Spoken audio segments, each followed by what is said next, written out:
Welcome everyone to today's meeting of the Jane Family Institute Social Wealth Seminar. This is an ongoing series that we at the Jane Family Institute have been coordinating over the last year and a half now, basically at the intersection of finance and social policy. Today, we are very lucky to be joined by two specialists, one in-house and one from the public sector, who will talk about the role of public housing developers in our broader housing ecosystem. Very, very excited for this conversation, but first, just a couple quick words of introduction. As I mentioned, this is a project of the Jane Family Institute. We are, for those who don't know us, an applied research organization in the social sciences based in New York City, with a focus on guaranteed income, higher education finance, digital ethics, social wealth, and macroeconomic research. My name is Paul Katz, and I coordinate our social wealth initiative. And I am really, really delighted today to welcome our own fellow, Paul Williams, as well as Zach Marks of the Housing Opportunities Commission of Montgomery County, Maryland. Before I introduce the two of them and pass the word to Paul, I just want to briefly thank a couple people who have helped to make today's session possible. Hala Ahmad deserves our gratitude for invaluable help in promotions, and especially Clea Kalia, our operations associate, has made today's seminar possible, and we're all deeply grateful for her help. So thank you so much to both of you. And thanks, of course, to everyone here who has joined us today.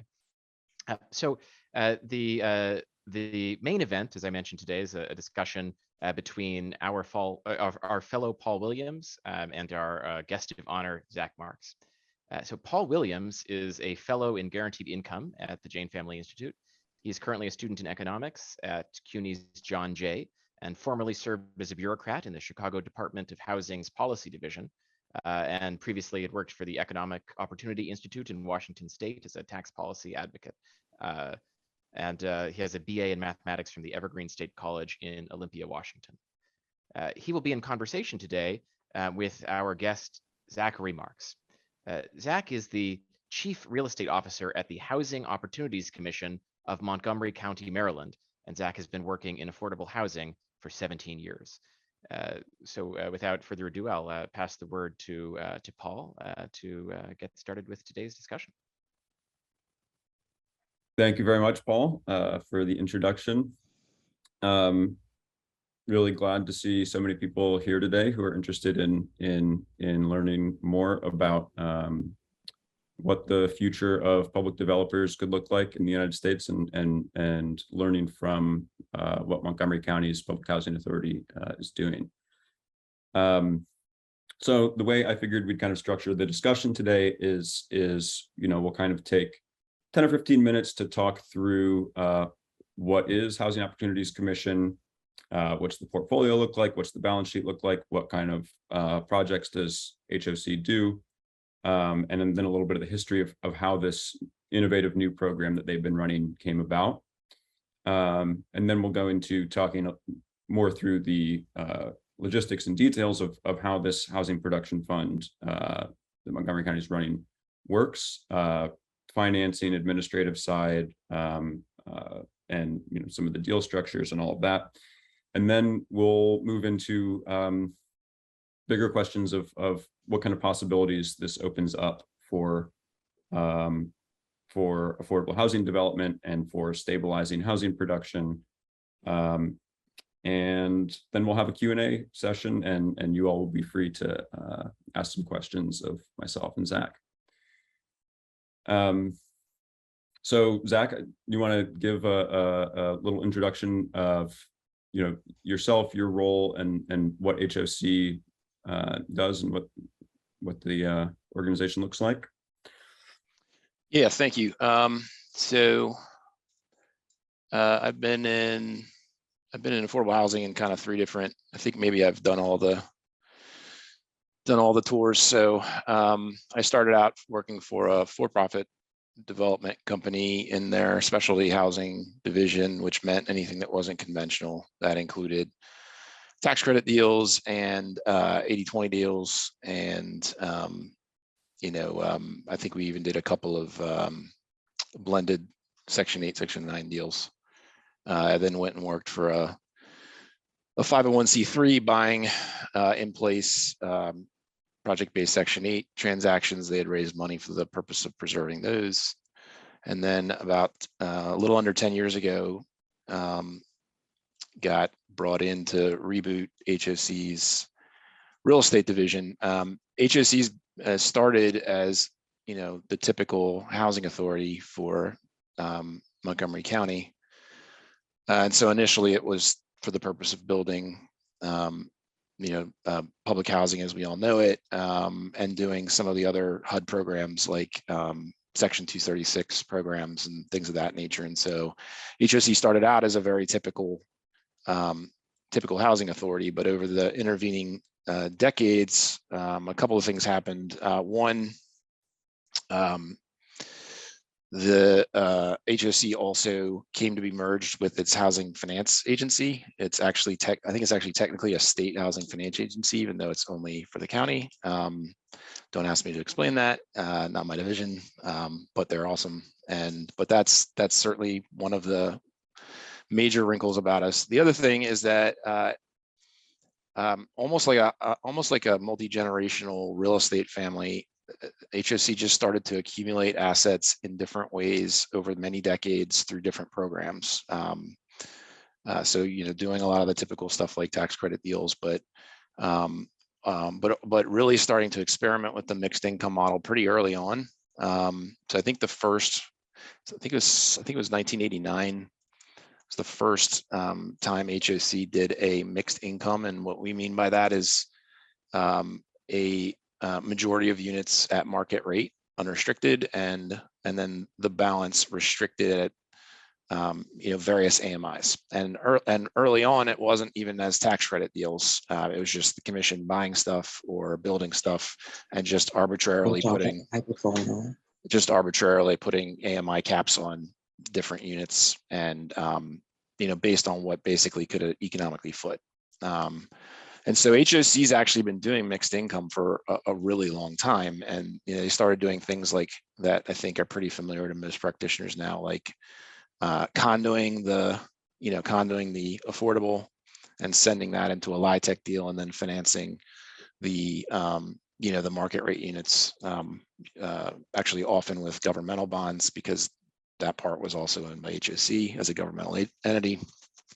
So HOC's been doing this for a long time, and but also sort of like as other programs would emerge, like NIBP and some of those other things, those programs get stood up. HOC typically jumps all over them. The FFB lending program more recently, one of the most active users of that terrific program. But in sort of racing around and doing all those things, HOC's done a lot of good work, but it's still by and large been the same public housing authority from an organizational standpoint. And the goal wasn't necessarily to hit any particular sort of threshold for production. It was just to sort of find deals that made sense and go do them, but not necessarily with, let's do 2,000 units this year in mind, something of that nature. So that kind of brings us to where we are now, which is that we had built some good relationships with our council and with our county executive, and they started to ask us, like, if we really wanted you all to put your pedal to the metal, what would you need? And so, the program that I think a lot of folks have heard about at this point, this newer program, it was really just a tool that we crafted with the assistance of, the political assistance of our elected officials, with the idea of really applying it to what already existed, which was HOC's mixed income model. And with the idea that, okay, we're really actually trying to go for volume here. And really the financing itself isn't super complicated. A lot of affordable finance can sort of tie folks in knots, but it's really just the idea of accessing low cost governmentally sponsored funding to replace what we would have otherwise gone to the private market for. And obviously the price is much better this way. And because that price is better, we're just able to do more. It also puts us in a It also puts us in a much better equity position. Ownership is a big deal.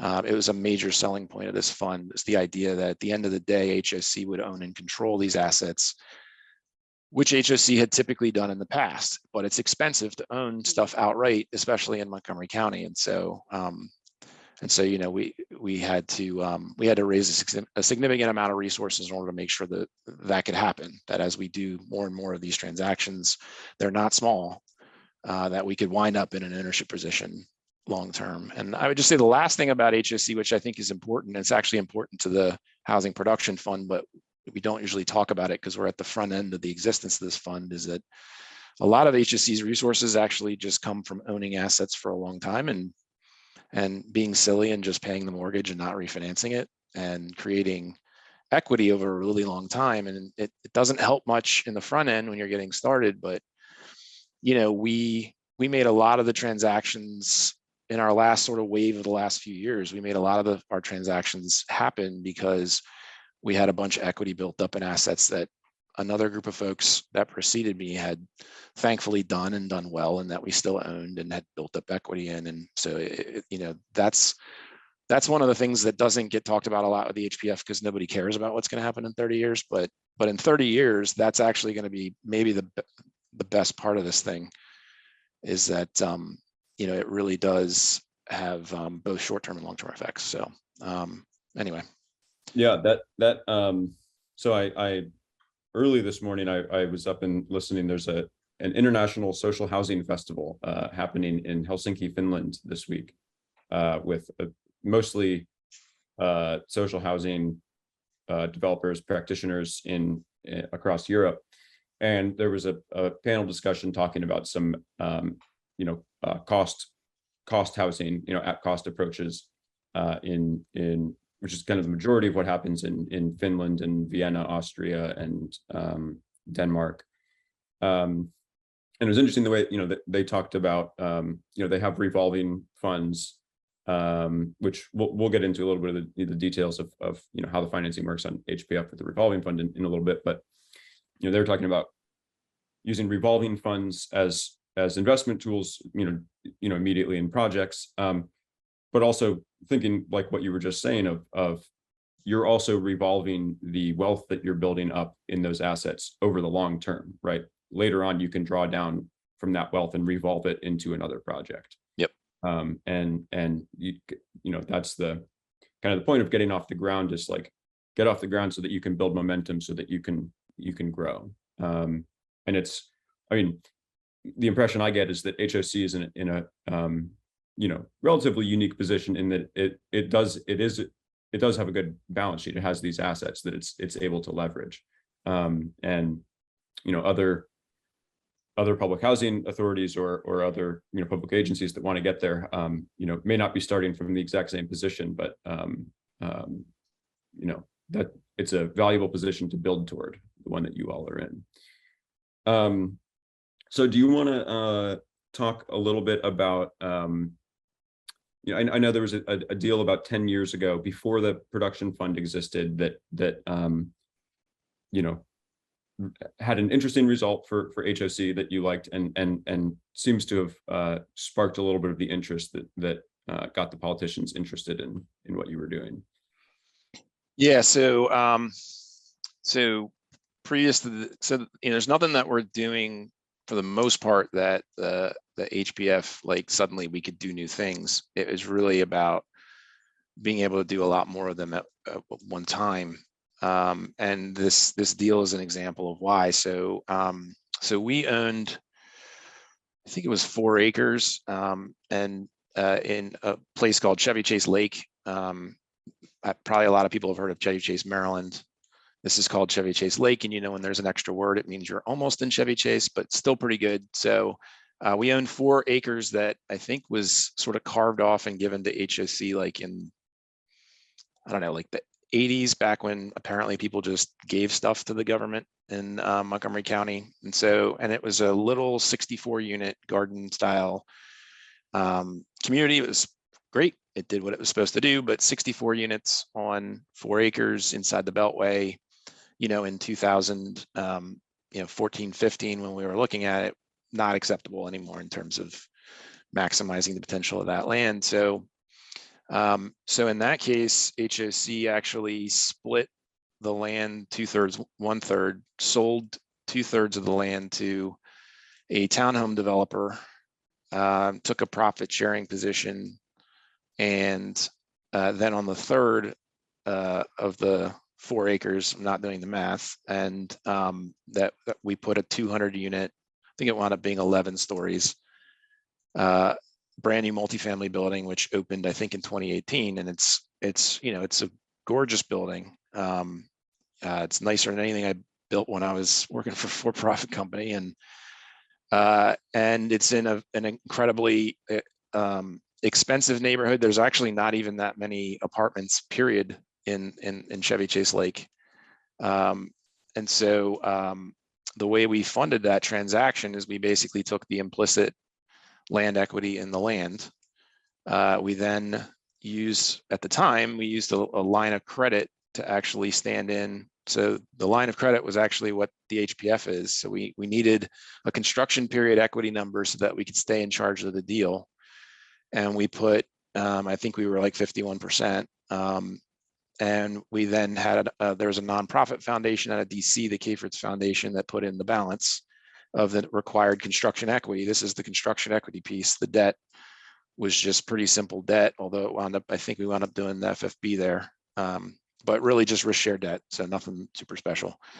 But in order to get that equity position, we basically hit our line of credit for a temporary sort of stand-in loan that was basically going to get paid down by the profit sharing in the townhome side. So we created, we created ourselves a nice controlling position in that deal, but we obviously had to do it using a ton of implicit and explicit equity that we basically built up by holding this asset in in an unproductive fashion.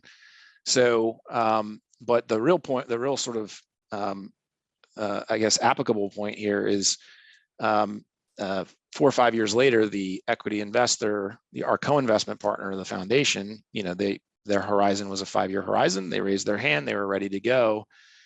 And we refinanced the transaction, and the appreciation even in 5 years was extremely high.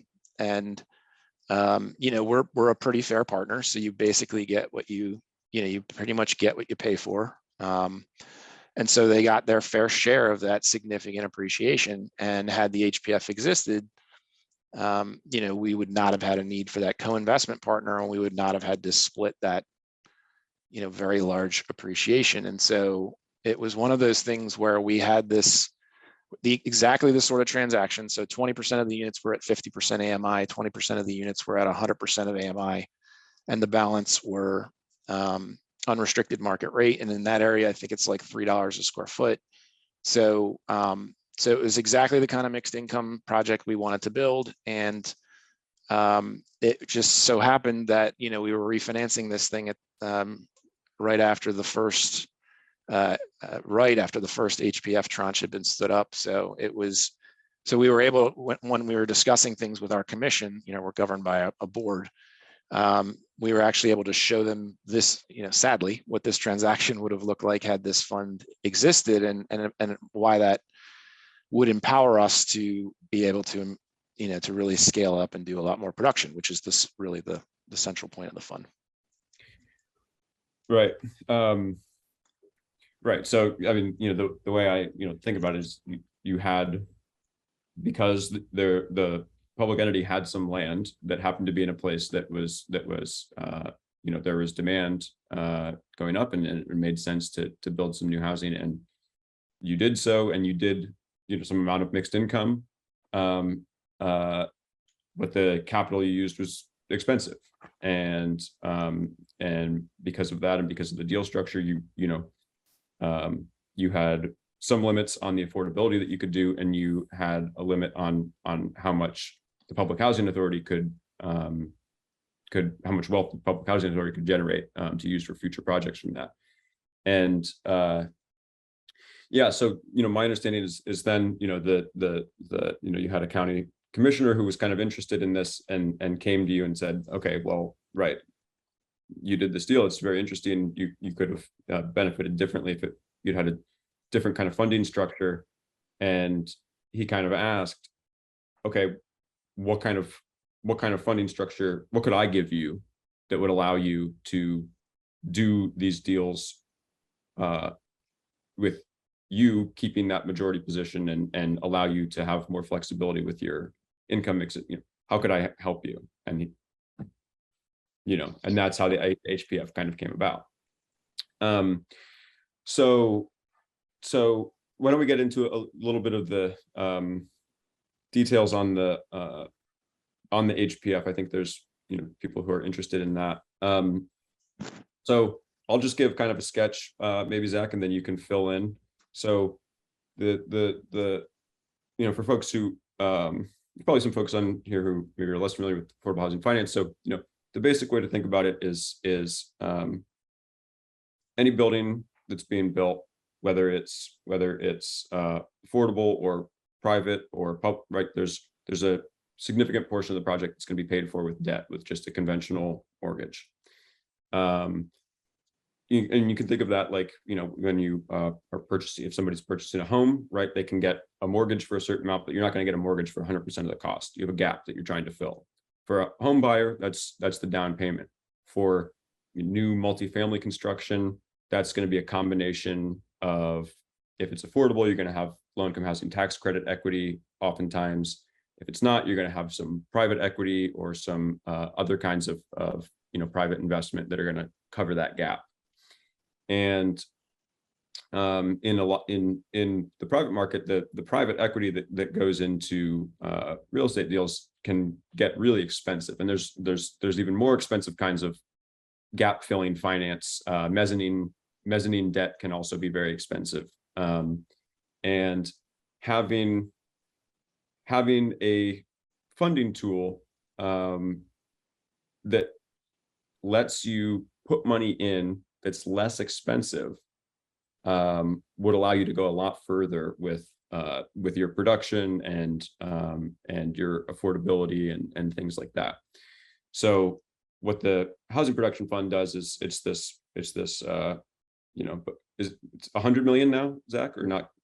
Yeah, so it started off as $50 million revolving fund. The county makes these contributions, and there's a bond issuance to capitalize this fund. But the county government is covering that for you. You have what was 50 and now $100 million fund, and loan those funds into your projects to cover this kind of gap cost. And then once the project's built up and leased up and people are moving in, and then you refinance the project, then you take that loan from the revolving fund out, put it back in the revolving fund. If you have another project lined up, it can go out into a new project the next day. Probably going to take a little bit more time, but that's the general concept. So if you want to fill in there a little bit on anything, Zach. Yeah, I mean, just to talk a little bit about what we were trying to solve for, partially because it may not be the soft spots for other folks. So it's important to mention that, like, this isn't one size fits all. We had certain things we were trying to solve for, and it doesn't have to be what other people are solving for. It could be something completely different. We had a really friendly political climate. We had a lot of trust in the market, a lot of, we had a track record. We had general satisfaction among our residents, things of that nature. But some of the things we were trying to solve for were when we use low-income housing tax credits, particularly the 4%, which is usually what we have to use. We don't get a lot of 9% transactions in Montgomery County, and when you do, it's 75 units because of the cap. But even on 4% deals, you have to use what's called volume cap, private activity, and it's the private activity version of that. And so that volume cap is also limited. So just as an example, HSE, I think this year our annual allocation of volume cap is $40 million.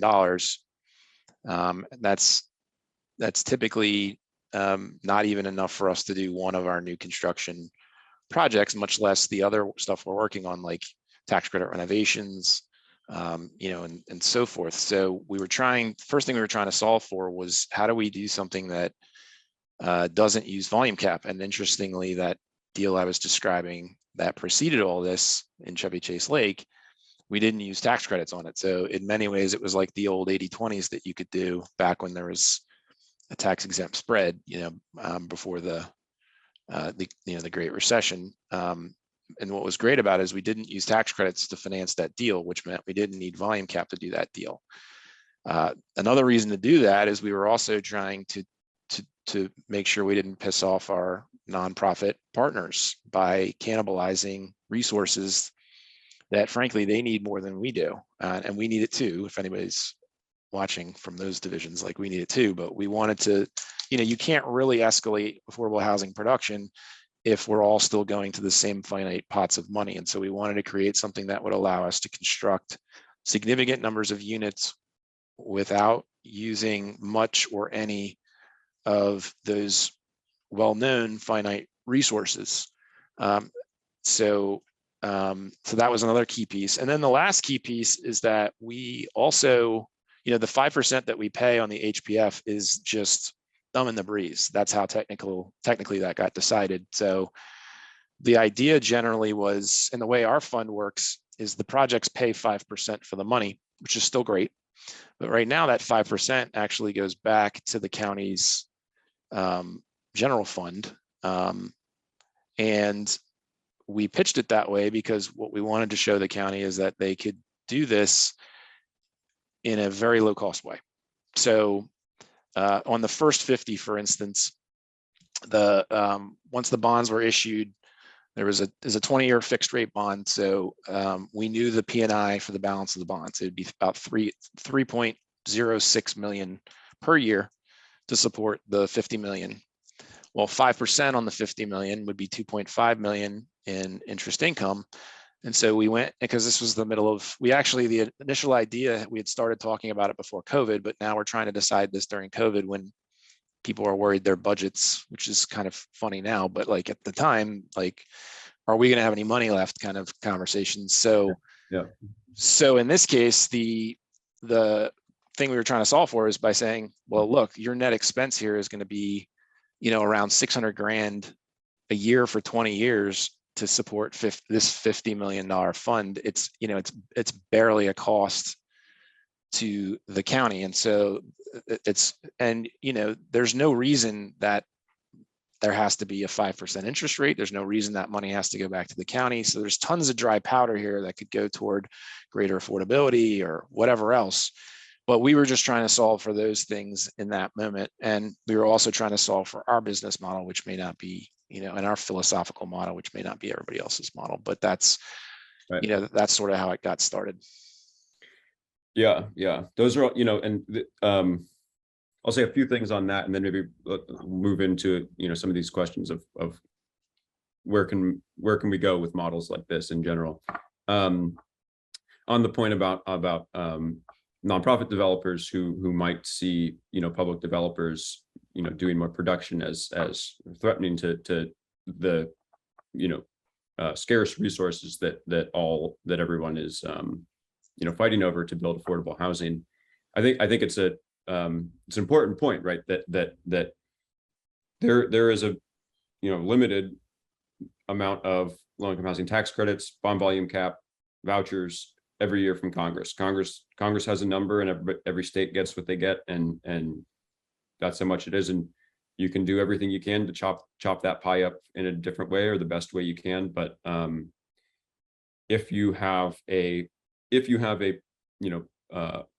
public financing tool and have something like a public developer, you can increase affordable production beyond what that finite pool of resources is going to allow you to do, right? Which in effect actually leaves more of those scarce resources for some of the highest need people who rely on Section 9 tax credits to make any deal they want to do work.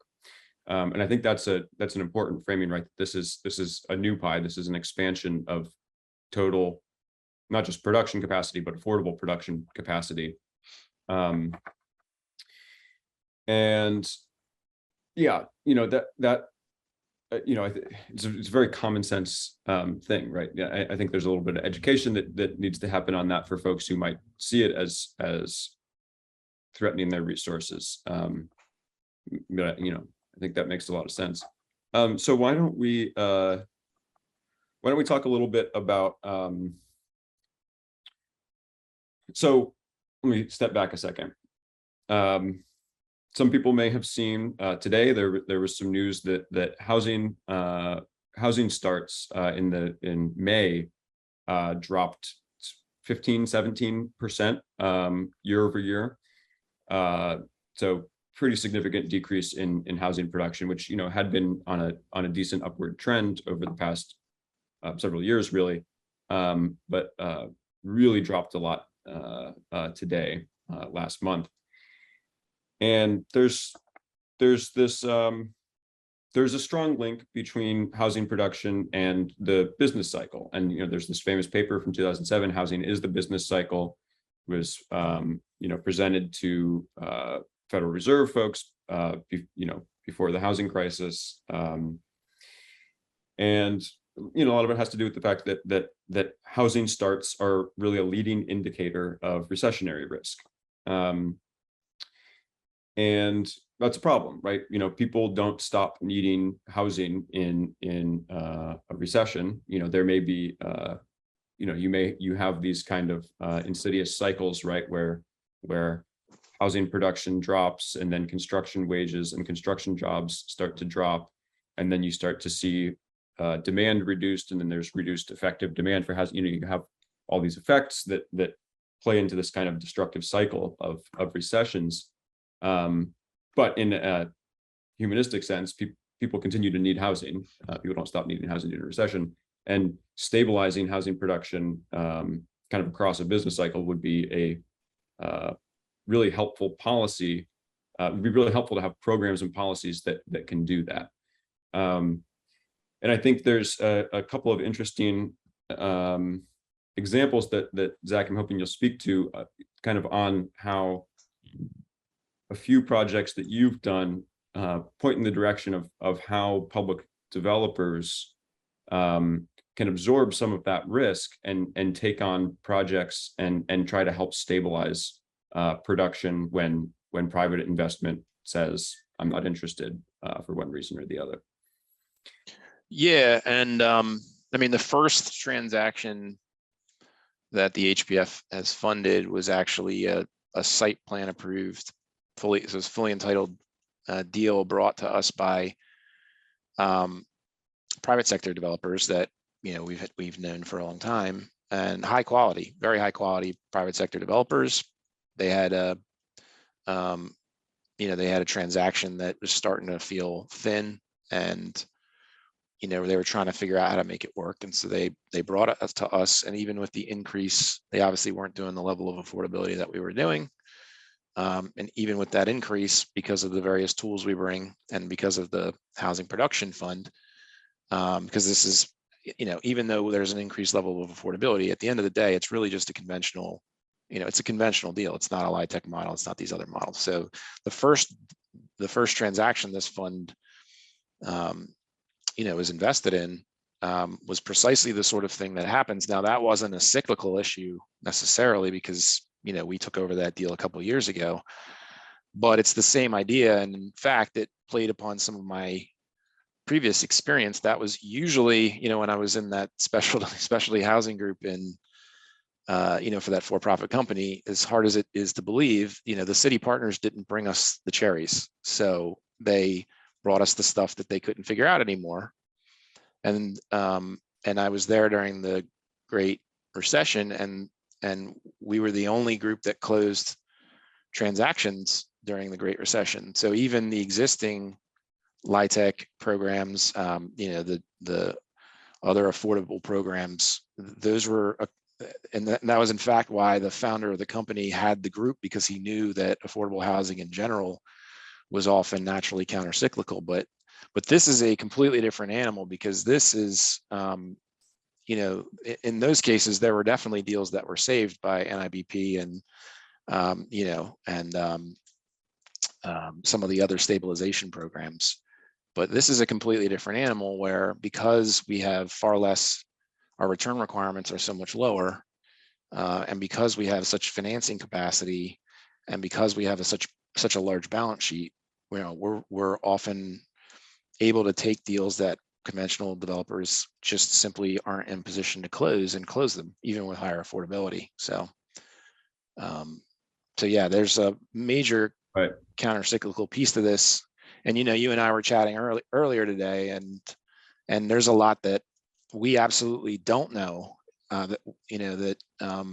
yet. Like, this is brand new to us too, and so there are going to be other ways in which having this level of sort of always being, it's sort of like, like being constantly online. Like, we just have, having this kind of a fund always in place, always hungry, always ready to close.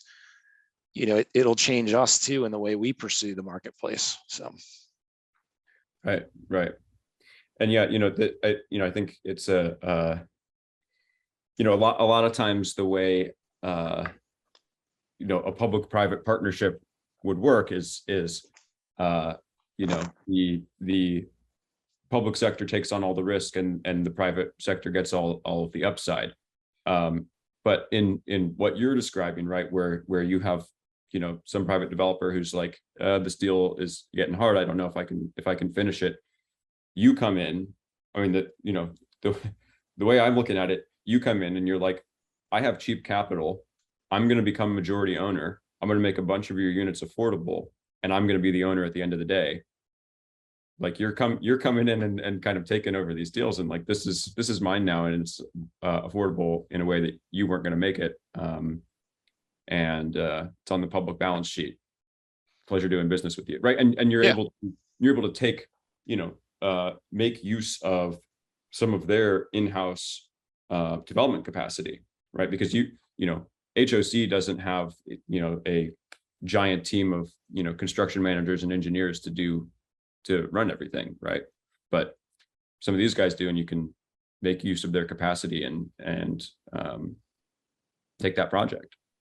Yeah, and everybody actually is happy about it, because it's expensive to entitle properties in our wonderful county, and so they had sunk capital, and so they're happy to get their money out, actually get it into an investable position, earn some fee, like all that sort of stuff. Because we don't, our approach to this is, it's just this grow the pie mentality that, we come in and it's not about exactions.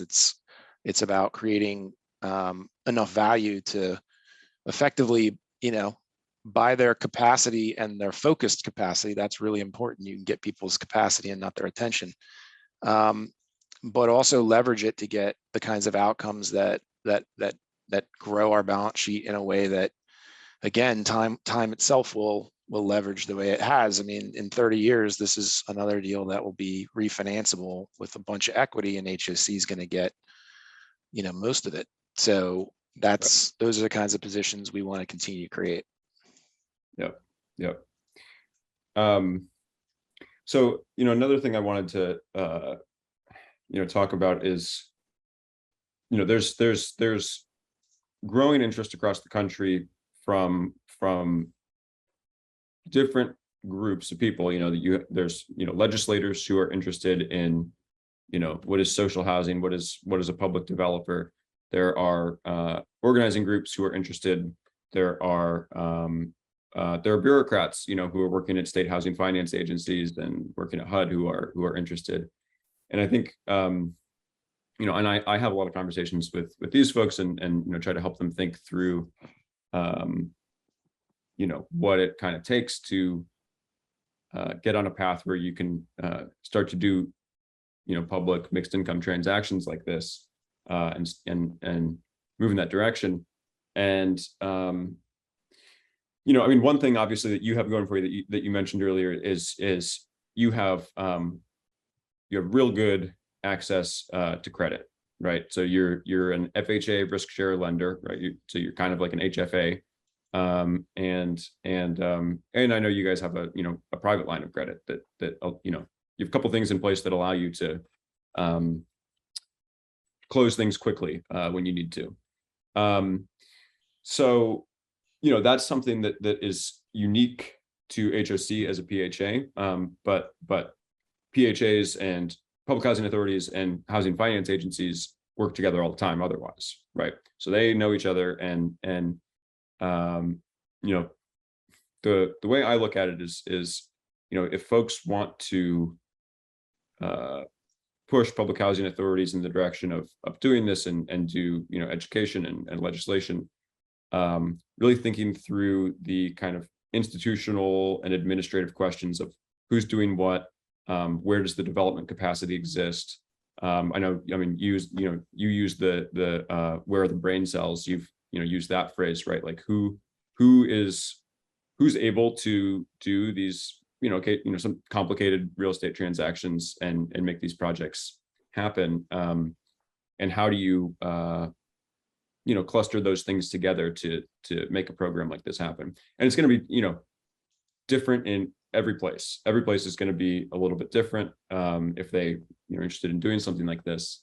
But yeah, I just want to hear your thoughts on what it's like at HOC, and your thoughts on what pieces can move to other jurisdictions.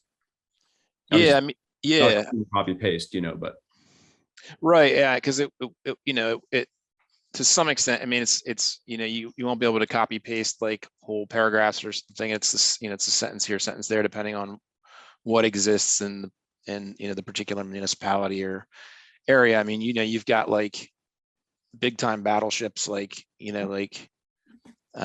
Massachusetts and California, you've got extremely sophisticated HFAs. So in places like that, it might be that in places like in California where redevelopment authorities got raptured, like it's you might want to run, you may be running plays through your HFA because there's an obvious sophistication and strength there. And so to some extent, there you basically could, because a lot of this is just financing solutions. It's that affordable housing is really better structured as a financing solution. And so to some extent, it's Cal HFA literally like force feeding governmental entities, like here's an asset, take it, don't screw it up, right, kind of thing. But that they otherwise, from a financing standpoint, could absolutely start out as the QB or whatever, however this metaphor is going to die. But then sort of the other thing to keep in mind is that is something that I thought was interesting. So we're working on something for the acquisition side now, and there was a nonprofit partner who said something in testimony in front of the council a week or so ago about how, like, there was a question about, well, if we give you such and, because the county wound up putting 40 million out there at one time for acquisitions, and they said, well, are you sure there are acquisition deals to make? And his point was like, that's meaningful money, and if that's the sort of money that starts showing up on the reg, like, you'll see us change. You'll see us, like, absolutely the deals will be there, and we'll be a different organization because we have to be a different organization to respond to that level of resource. So I think, you see, right, like, we didn't, like, when we set up the HPF, it was very, very, very, very selfish and self-focused. Like, we were just trying, like, they were like, how do you do more of these deals? And we were like, this is how we do more of our deals. It was not about like, well, we're really interested in being a social housing, all this really beautiful and eloquent stuff that's out there philosophically and programmatically. Like, we were just trying to, like, how do we do more real estate deals? Very, very ugly, but like, so we weren't trying to do that. But what's interesting is that, like, watching this stuff get to this sort of, like, this picture start to come into focus where we didn't, we kind of just sort of bumbled our way into it, I guess. But you know, you can change as you can change, and you can see how quickly people got interested in this stuff. I mean, and so, you know, I often see it said that, like, well, they don't have the professional capacity to do this, which is, you know, 100% true. Like, most of us at HOC are working well beyond, you know, what's equitable, or whatever, however you want to define it, whether it's, you know, pay or work-life balance or whatever else. Like, we're all doing this because we're probably just, you know, junkies or something. But I mean, at the end of the day, like, we're definitely understaffed, and we absolutely have to leverage the private sector. But if you start putting, but you know, you see all the folks that get interested in this stuff, and if it starts to be that, hey, I could go work for a public developer and it's cool, as opposed to who wants to actually work for a housing authority, you know, you can actually change that mentality. And I would actually argue that I'm not, other than the general labor shortage right now, I'm not super worried about, like, being able to attract people who are talented and excellent, or who are talented and green. But I also don't necessarily think it's important for us to get, you know, 100% staffed up so that we never touch a private, you know, nut or bolt in our life. So I think some of it gets changed when the framework gets changed, and there's a new, you know, there's actually a new definition of what it means to work for the government and do real estate. So. Right.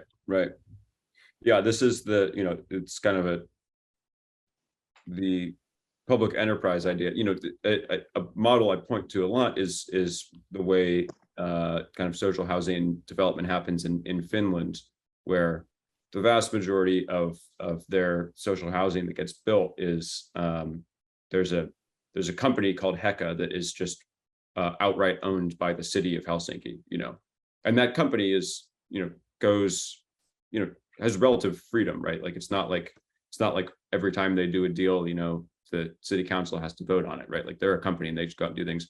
The city owns them, and, like, you know, has people on the board that tells them what to do and all that. But you know, it operates like a public enterprise in a pretty interesting way. And this I think gets to, you know, an interesting thing about HUD and about funding for various types of housing, and about you know, politics and austerity and things like that, where you know, for the majority of you know, HOC's life, HUD was sitting there cutting big checks for Section 9 for your, you know, a Section 9 portfolio, and then the 80s and 90s came around, and the Section 9 money started to go down, and then, you know, 2010 comes around, and most PHAs are kind of in a position where converting to RAD was really the way to keep their portfolio alive, and that's what a lot of people did. And then you also have, you know, the Faircloth Amendment, right, which caps the number of units that HUD will give you money for. That's the number that, you know, they won't give you any more Section 9 money on top of this cap number. You know, and I've had, you know, plenty of conversations about what you all are up to with other people, and people have said, oh, well, how can they build publicly owned housing that there's the Faircloth limit? And it's like, well, the Faircloth limit is how many units HUD will pay you for. If you can get your own financing pool together, and you can come up with your own way to do these publicly owned units, HUD can't, you know, you're a public agency, you can go out and do the projects you want. And so, and that's something that I think is interesting about models like this kind of public enterprise model, where if you run things well, you can really be austerity proof or more austerity proof, you know, budget cut proof than some other programs. And obviously, you know, if somebody's offering you you know, vouchers, and you want to put them in a project, like, you know, you're not going to say no. Like, you know, any budget you can get to buy down more affordability, go for it. But being able to do a significant amount of affordability with or without that is a powerful tool, I think.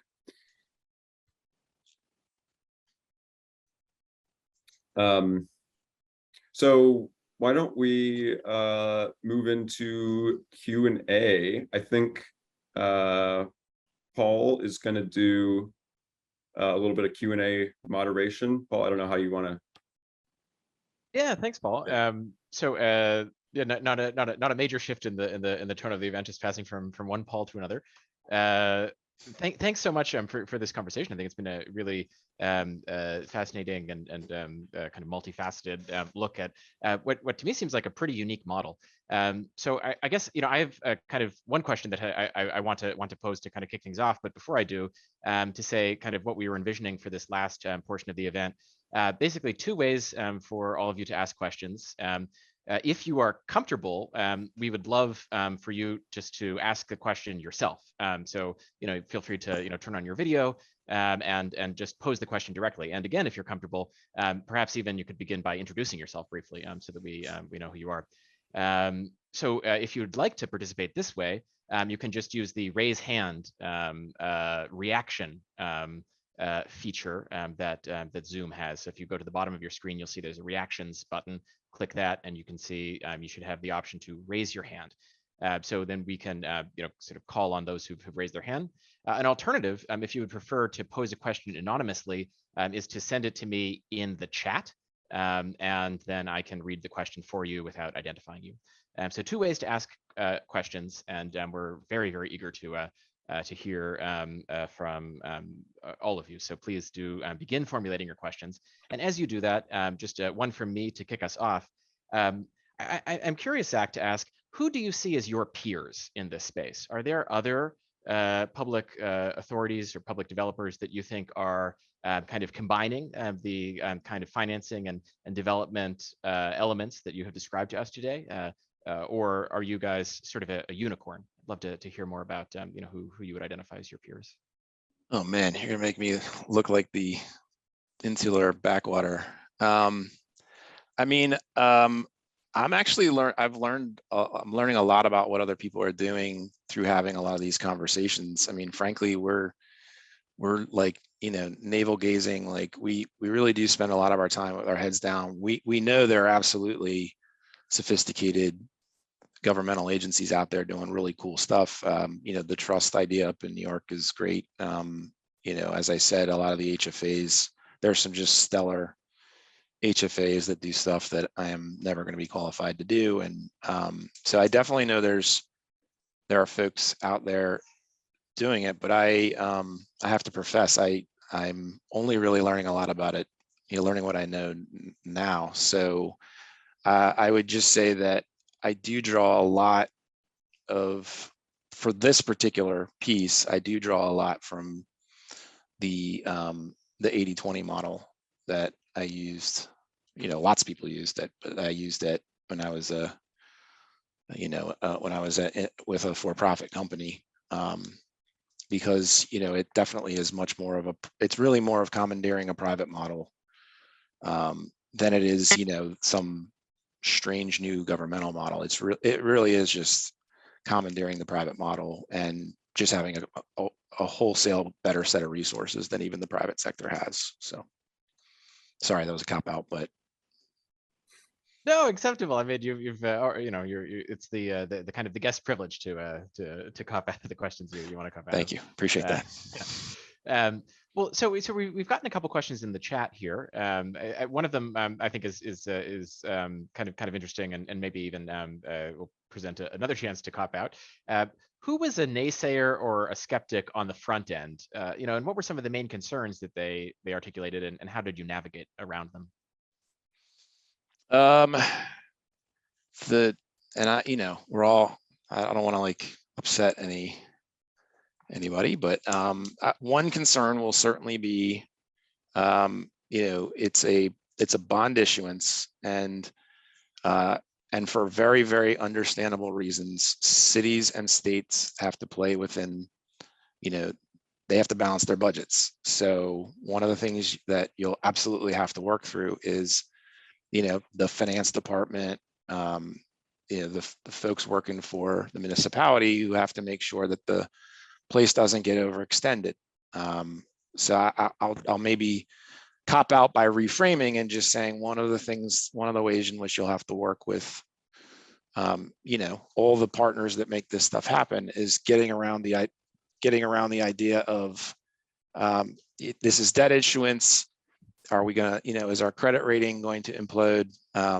Stuff like that. So but it's still, I smile, but that's just because I'm a developer and I'm a jerk. But the main thing is that's absolutely something that any finance division worth its salt will make you work through. So we worked with their bond counsel, and actually HOC wound up issuing the bonds. This is a distinction that probably doesn't really make that much of a difference, but there was a lot of bond counsel to bond counsel summits, white and black smoke, and ultimately we were able to figure it out, which is also why it's important to work with both the legislative branch and the executive branch, because typically speaking, the executive branch is where those accounting folks sit. So that was definitely one piece. And then the other piece, and hopefully I can frame this in a way, because I don't mean it in a bad way, but is the organization itself.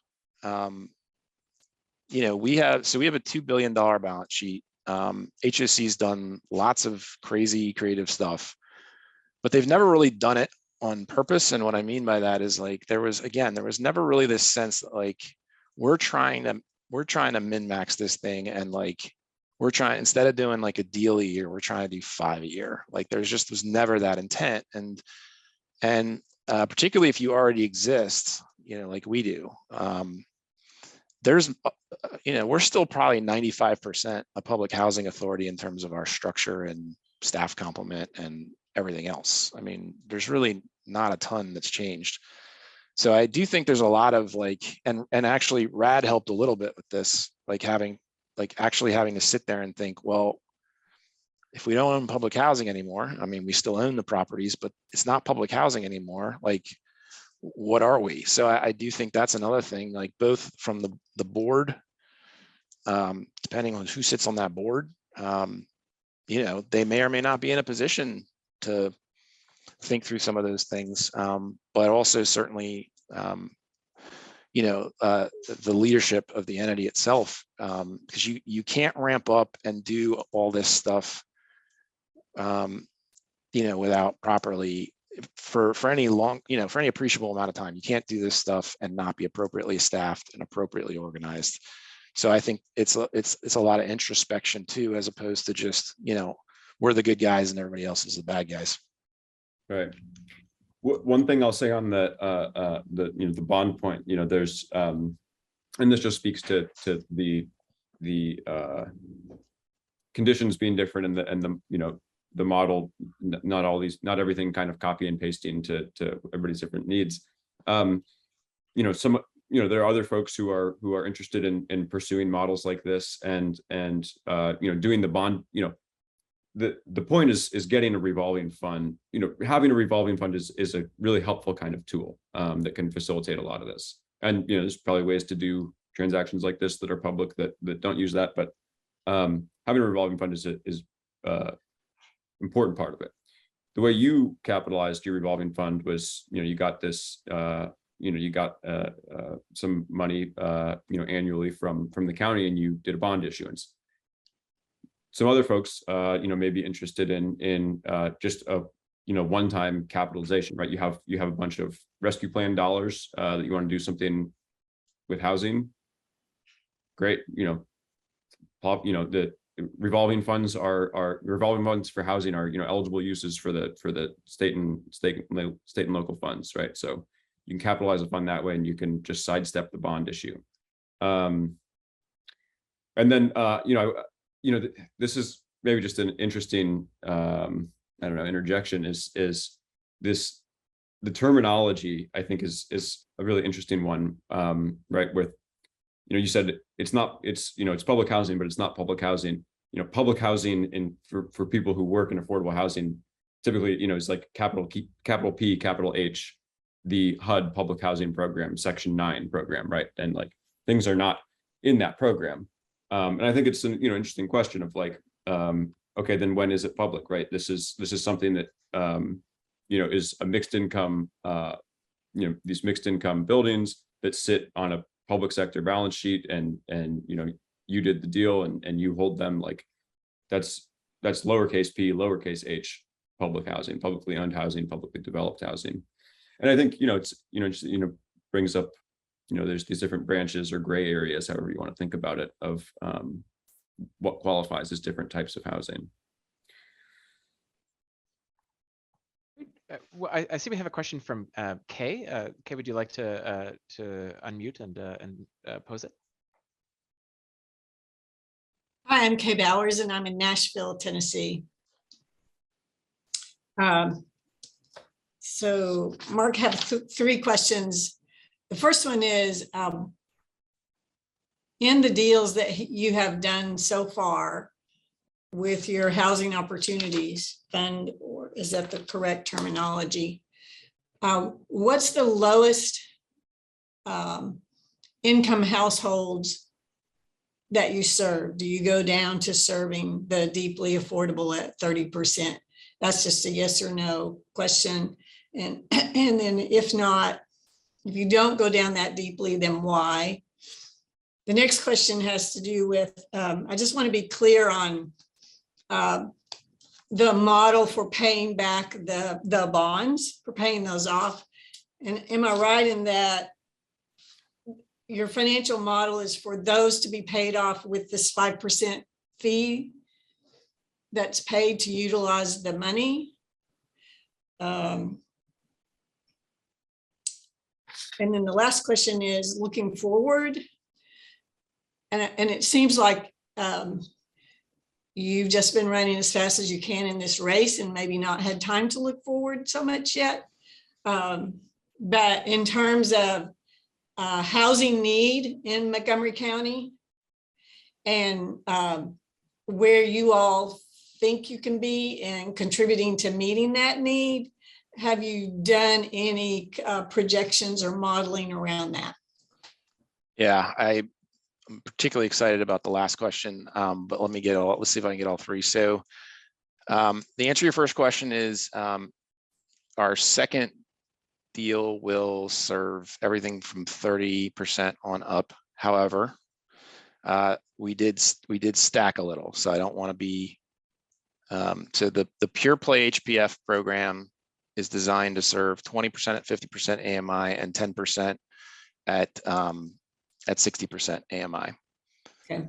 But our second one, and you know, this often happens in affordable housing, you can start to stack stuff or layer other stuff on in a much more cost-effective way because you've already sort of bought the units down. The HPF gets it down this low, and then you can bring something else in, and it's not such a big, you know, second lift to get to those deeper affordabilities.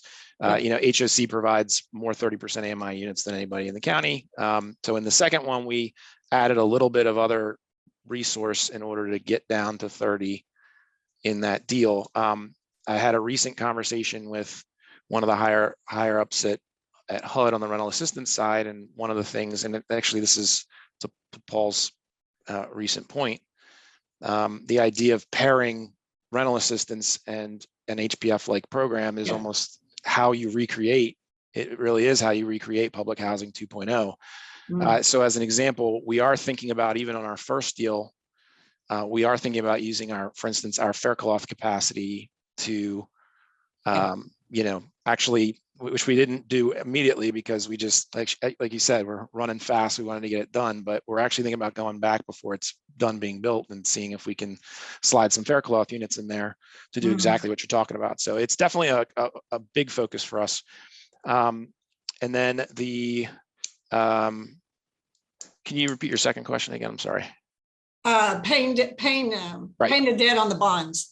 Right. So no, the interest is not designed to pay back the loan itself. It could, but it's not designed to. So that's designed to just be sort of excess interest that can be applied in any way you want. The way in which the repayment occurs is really at refinance. So in the most basic way, the idea is that typically speaking, your loan on a new construction project, your construction loan is typically going to be very low leverage, just say 60% loan to cost.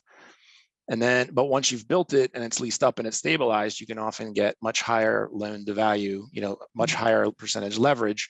And really, in a perfect world, purely that spread will pay back the HPF, construction equity. Now, it definitely depends on the interest rate environment, the direction of the interest rate environment, how well the project performs once you've built it. Lots of stuff that we don't know, we can't really know 5 years in the future. But in general, that refinance event is going to pay back most or all. And then if there's an amount that's not paid back, we raise additional monies. But now we're doing it on a stabilized built asset that has a completely different risk perspective and it's not hard to finance. The last one, though, which I'm really excited about. So we were really lucky because the county, both our planning department has an amazing research division. And the county itself had recently participated in the Metro Washington Council of Governments Housing Summit, where the DMV got together and everybody committed to certain housing goals. So they had already done the hard work of coming up with what we thought as a county we ought to be doing, and the council voted on it. So we already knew what the council wanted. And so we actually did start to quantify, how much of that goal. So the annual goal for Montgomery County is 3,300 units a year for what was at the time 11 more years. And so we started showing like what each $50 million increment of the HPF could produce as a share. And what's interesting, and obviously it's fluid because it's based on inputs, but in general, what's interesting is that you can see HOC starting to show up in double digits as a portion of that production.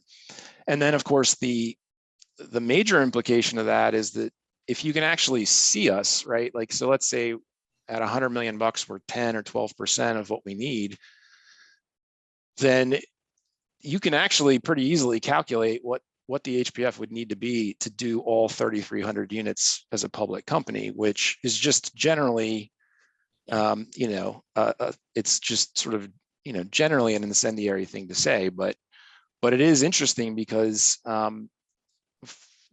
far often we're talking about things that are curing 10% of the issue, right? And but being able to quantify, you look at the number and you're like, well, that's a big number, but it's also like not the biggest number of all time. And so you start to think like this channel, and there are wrinkles to this, but this channel could be a channel that that plays a significant role in ending that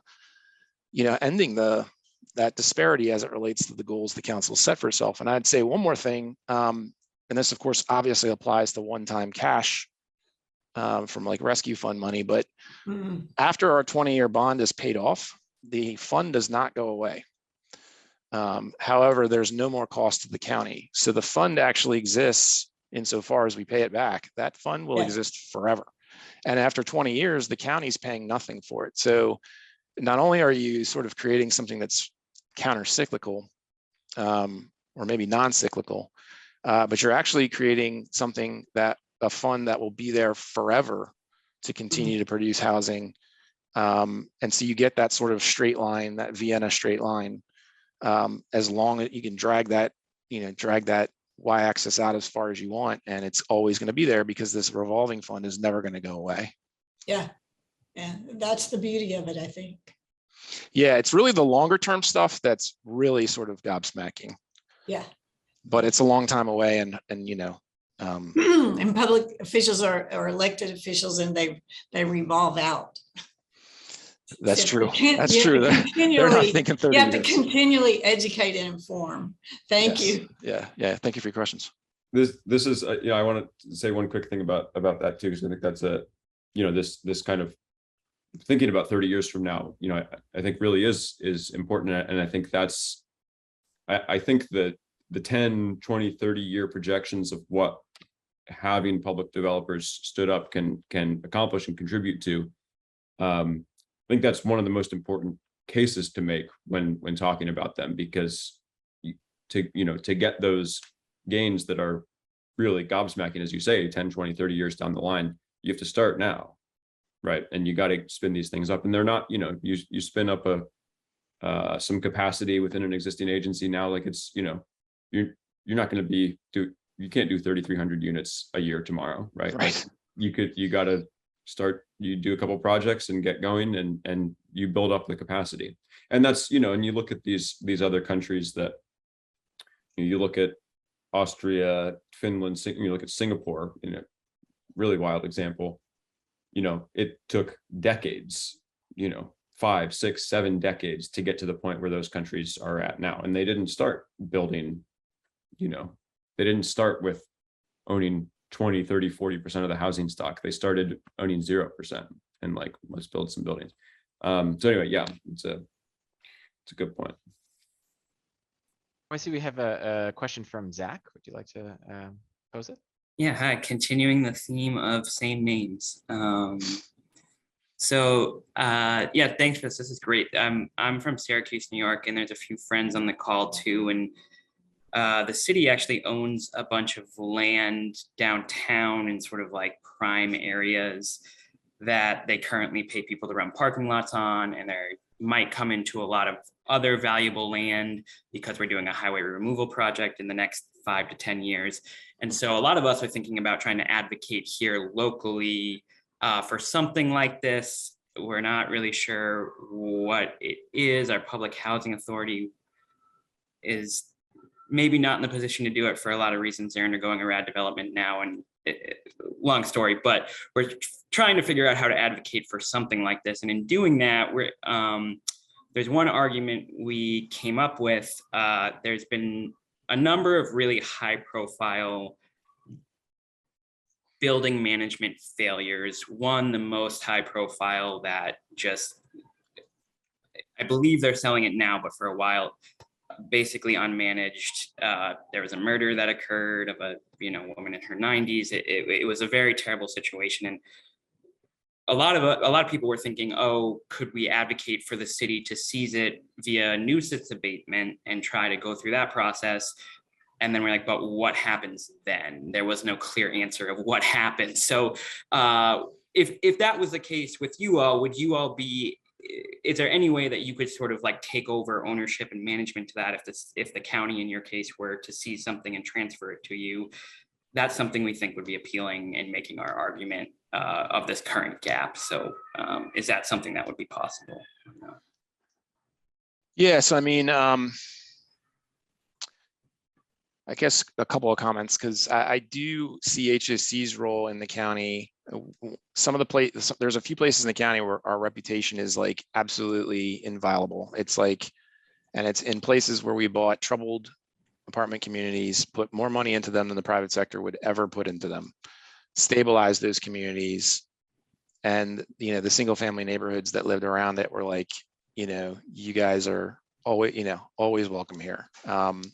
And so I do think that's an important piece of the governmental involvement, is that I know oftentimes there's the idea that governmental involvement will lead to disinvestment, but I think, competent government involvement often leads to, certainly in this county, HOC has a track record of, and the county too, of reinvesting and putting more money than the private sector could do, like under their own model. They just literally can't do it. So I think it is important to try to think of things that there is an optimistic way in which government can participate.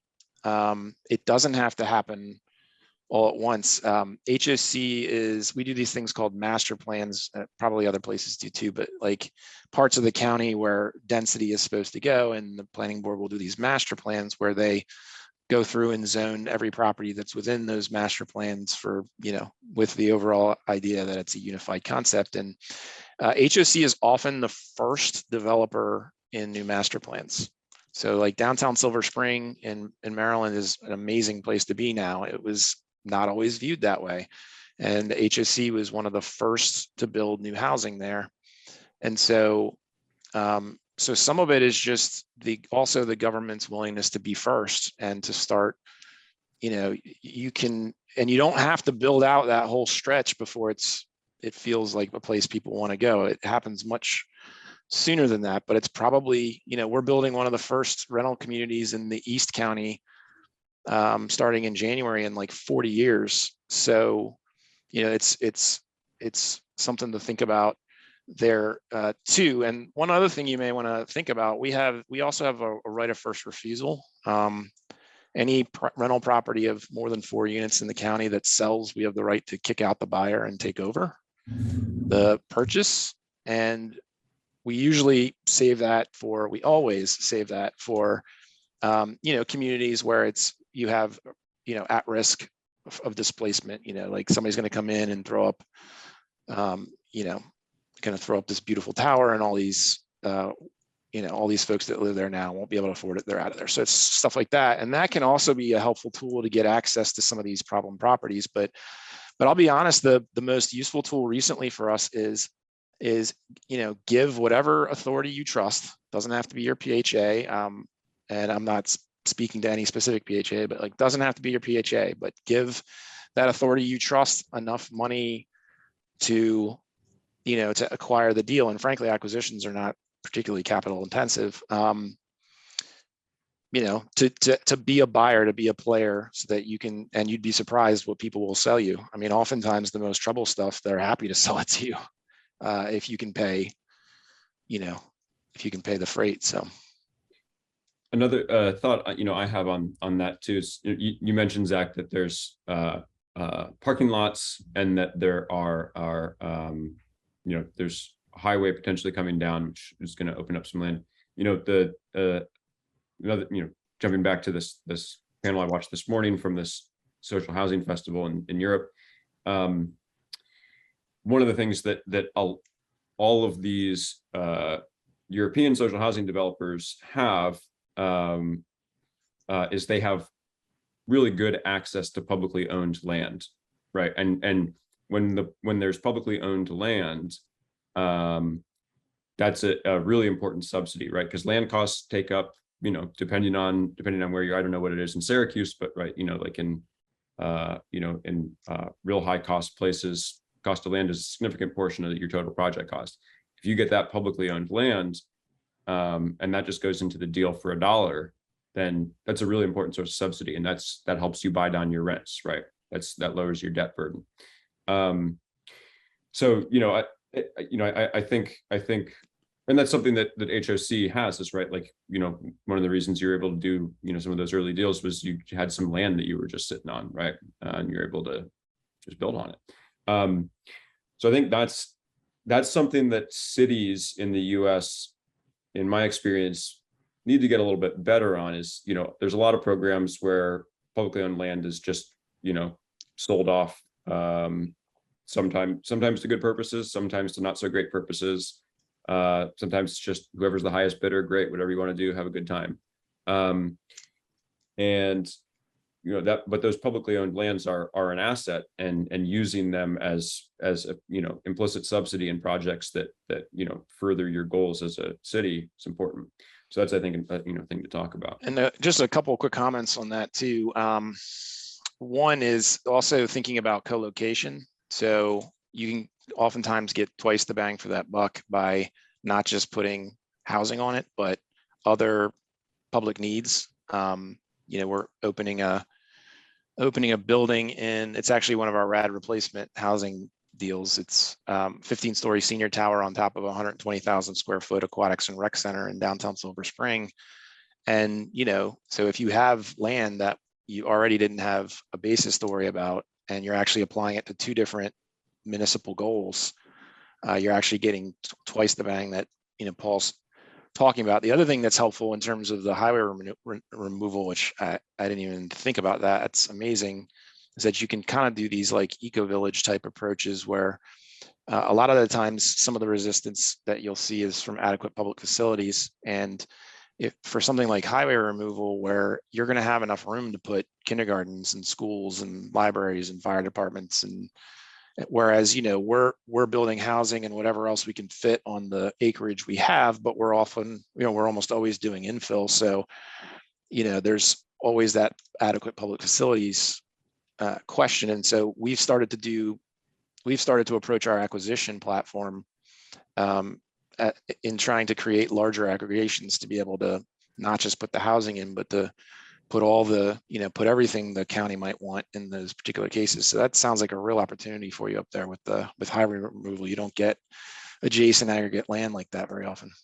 Yeah, we're trying to think about that, and it's some of the probably low land costs relative to high cost places, but just seems like there's not a lot of creativity for thinking about what's happening so far. So there's some of us outside of government, but I'm at the state government level, but I'm talking for work, but I'm talking as someone kind of involved in the political life as a person outside of work, that we're trying to sort of bring that conversation to folks. So, and thinking about that model. So thanks a lot. This has been really great. We're just trying to figure out what exactly we're advocating for, what type of authority. There's nothing that comes to mind. So we may be in contact later. So thanks so much.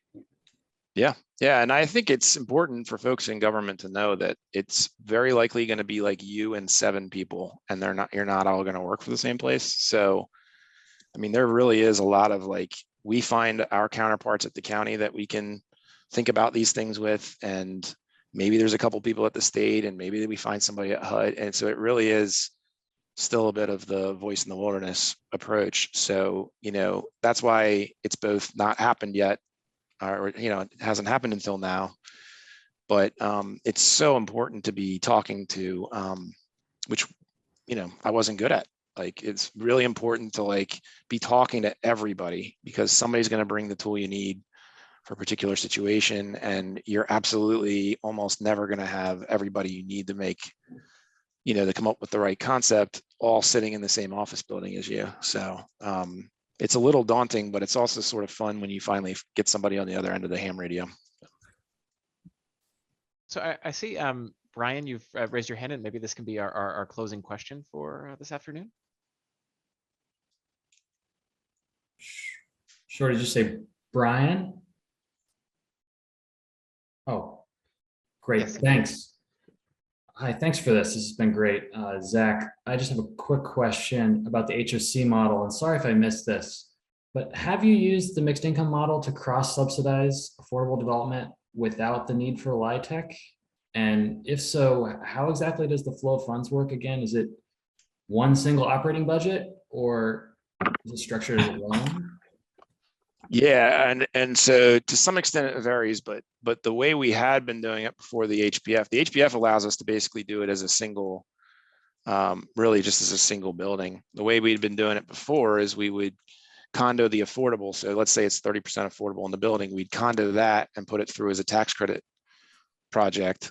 And there would be, an owner, and the owner is the tax credit investor, and HOC's the general partner, and so forth. So it's your typical tax credit approach, but it's its own, it's a condominium. So it's its own owner. And then we would form a development corporation and own the market rate units that were on the, the other side of the condominium line. So the ones we weren't trying to get, we weren't trying to generate LIHTC off of.